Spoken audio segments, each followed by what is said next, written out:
Inaasahang mas mapapalakas pa ang kooperasyon ng sandatahang lakas ng Pilipinas at ng New Zealand. Ito ay matapos lagdaan ng dalawang bansa ang Status of Visiting Forces Agreement na sinaksihan mismo ni Pangulong Ferdinand R. Marcos Jr. Si Kenneth Paciente sa Sentro ng Balita Live. Yes, Angelique, napirmahan na nga ang kasunduan sa pagitan ng Pilipinas at New Zealand na magpapalakas pa sa puwersa ng depensa ng dalawang bansa. Mismong si Pangulong Ferdinand R. Marcos Jr. ang naging saksi sa paglagda ng Status of Visiting Forces Agreement o SOVFA na pinangunahan ni Philippine Defense Secretary Gilberto Teodoro Jr. at New Zealand Defense Minister Judith Collins. Layunin nito, Angelique, na palakasin ang kooperasyon ng sandatahang lakas ng dalawang bansa at makapagsagawa ng cooperative activities at joint military exercises sa parehong teritoryo ng mga ito.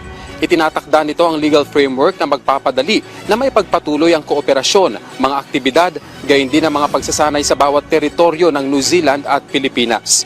Nangyari ang paglagda ng dokumento kasunod ng courtesy call ni Collins sa Pangulo, kung saan binigyang diin ng Pangulo ang kahalagahan ng kooperasyon sa pagitan ng bansa at New Zealand.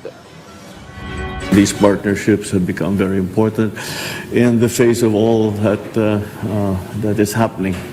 Not only in our region. It began just our region, but it's now unfortunately extended to the rest of the world. But nonetheless, those partnerships that we have formed and that we have, the agreements that we have made bilaterally and on a multilateral basis as well, have been extremely important.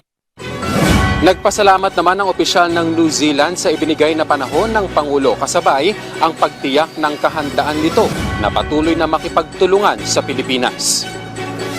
Thank you very much, Mr. President, for taking the time to meet with me and our delegation.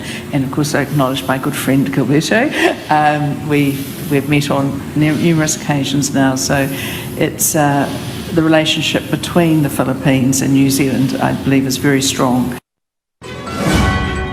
Angelique, nagpasalamat naman si Pangulong Marcos Jr. kay Defense Minister Collins na nagpahatid ng simpatya sa nangyaring insidente sa Canada kung saan may ilang mga insidente o individual na nasaktan at nasawi.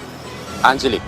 Yes, Kenneth, meron na bang schedule ang unang exercise na gagawin sa pagitan ng Pilipinas at ng New Zealand?